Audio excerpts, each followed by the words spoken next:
احمد شوبير طرف في الموضوع الحقيقه، وهو قبل الهوا كلمته في التليفون وقال لي ما بحبش ادخل في مداخلات على الهوا، فبشكرك انك انت غيرت رايك ودخلت معانا كابتن احمد. اهلا بيك يا استاذ معتز، كل سنه وانت طيب. كل سنه وانت طيب كابتن شوبير. دلوقتي مش عارف اقول لك ايه، يعني سمعت الحوار اللي دار ما بيني وما بين المستشار مرتضى منصور، تعقيبك ايه؟ والله يا معتز انا الحقيقه بقيت مستغرب وبقيت مندهش من هذا الرجل، لا يكل ولا يمل ولا يهدأ. الحقيقه شيء عجيب جدا، كل يوم ما بين سدي وما بين ثروه وما بين اقرار ذمه ماليه وما بين فلوس وما بين عمولات وما بين تذاكر وما بين تيشيرتات. بعدين قاعدين في ملف السداهات ده بقالنا دلوقتي 6 7 8 شهور، وفي الاخر راحوا جايبين لي مش عارف مكالمه تليفونيه شويه مش عارف شتيمه ولا شويه مش عارف ايه، حب يصور للناس ان دي مش عارف جنسي. وايه ده؟ ايه ده يا راجل؟ انت سمعتها يا كابتن شوبير؟ اكيد سمعتها وتعرفت على الحوار اللي دار او على يعني ما فيش اصلا حوار. ما فيش حوار، ده ما فيش حاجه، ده ما فيش حوار، ده ما فيش كلام، ده واحد مش عارف بيشتم وواحد بيقول مش عارف مين ده ما فيش حوار، ده ما فيش كلام. وبعدين يهيئ للناس ان السي دي جنسي، وهيئ للناس ان السي دي مش عارف ايه، وان السي دي وفاضل 3 سيديهات وفاضل 4 سيديهات.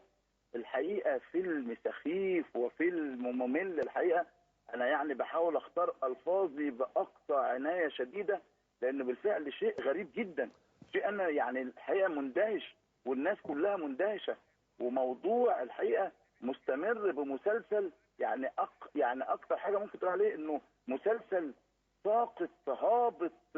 اقول ايه اكثر من كده؟ الحقيقه والله العظيم يا معتز انا في غايه الاندهاش، لان انا بعد انتخابات نادي الزمالك قفلت هذا الملف تماما وقلت خلاص الموضوع انتهى وما عندناش مشكله مع حد وما جبناش سيره حد خالص، لا من قريب ولا من بعيد. لكن انا برضه انا كمان عندي منبري اللي بدافع عنه واللي بتكلم فيه واللي بقول فيه ولازم اتكلم. طب كابتن شوبير، ممكن حد يتساءل اذا كان المستشار مرتضى منصور اساسا زي ما احنا عارفين رجل قانون يعني بتاريخه ومحامي معروف وما الى ذلك، بغض النظر عن الخلاف اللي حاصل ما بينه وما بينك ده ممكن نناقشه على جنب، انما هل يمكن انه يورط نفسه ويقدم سيديهات للنيابه لا بس خلي بالك دون اي سند حقيقي؟ عارف بس اصل السي دي اللي بيقول عليه ده مكالمه تليفونيه بس الناس تفكر ان في سي دي وفي صور وفي كلام فارغ من ده. لا خالص، ولا كلام فارغ من ده، لا من قريب ولا من بعيد. بس ده هو بيجايب مكالمه تليفونيه يقول ان دي على لساني وان انا بشتمه فيها. وهل لما سمعت انت السي دي بنفسك تعرفت على مين ايه المكالمه دي تمت مثلا ازاي؟ طبعا. طب هو ده صوتك؟ هل انت؟ لا طبعا مش انت. في جزء مش عارف ايه بتكلم على مش عارف عضو اتحاد كوره، جزء بتكلم على مش عارف واحد ايه ده؟ دي مكالمه تليفونيه متركبه من هنا على هنا على هنا، ودي القصه من اولها لاخرها. طب انت ناوي تعمل ايه؟ اخد اجراءاتي القانونيه.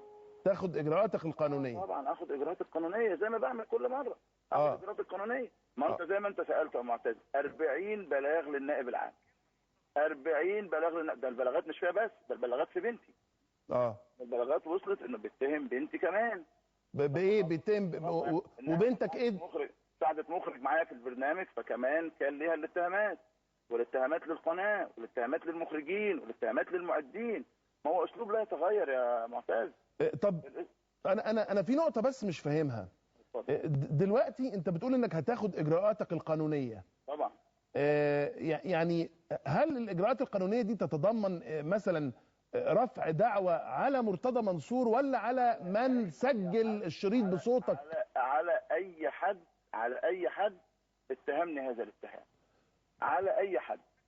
وبعدين انا عايز اكون اول واحد حاضر في المؤتمر الصحفي، يعني المؤتمر الصحفي اللي هيعقده يوم السبت او الحد عايز اكون اول الحضور فيه.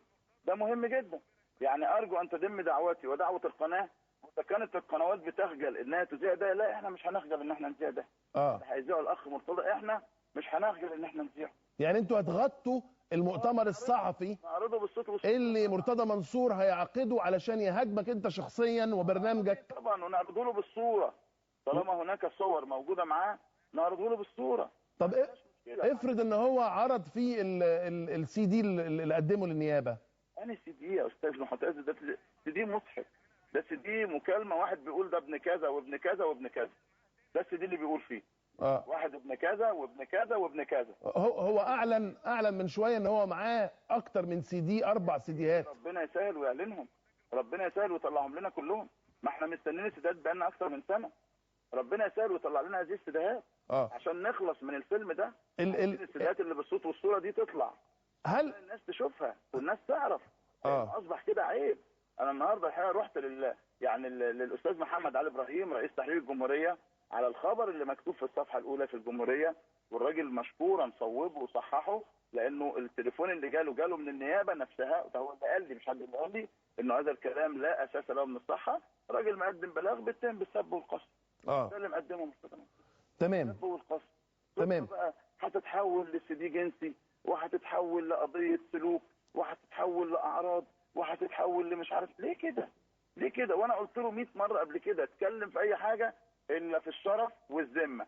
اتكلم في اي حاجه زي ما انت عايز الا الشرف والذمه. لا نخوض في الاعراض ولا نخوض في الذمم. ده موضوع محسوم بالنسبه لي.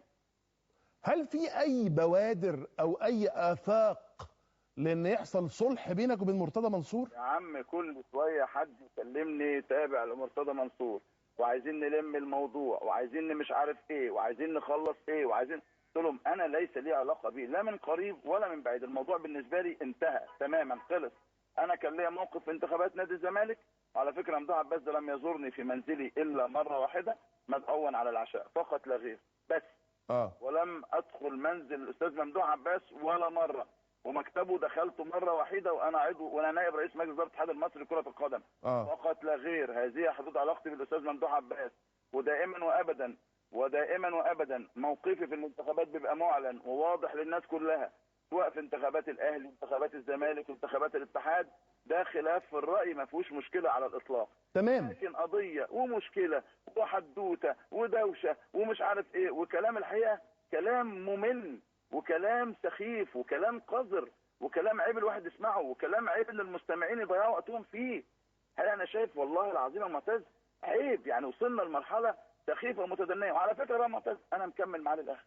انا بمعنى ايه؟ انا نفسي طويل، لان انا ما فيش على راسي بقى الحمد لله. مستمر في موضوع القضايا والتقاضي وهكذا. نعم. مستمر في التقاضي والقضايا، يعني بتقول نفسك طويل يعني. بتتهمني في سمعتي. بتتهمني في سمعتي، وبعدين جاي النهارده تقول مش عارف ايه، وبعدين كالعاده عندي 3 سيديهات وعندي 4 سيديهات وعندي 5 سيديهات. ايه الكلام ده؟ الفيصل غالبا هيكون هو القضاء، يعني هو ده الكلام اللي اتقال. خلي بالك يا معتز احنا امام القضاء بقالنا اكتر من 4 سنين شغالين. هو عمل 40 بلاغ وانا عملت بلاغ واحد.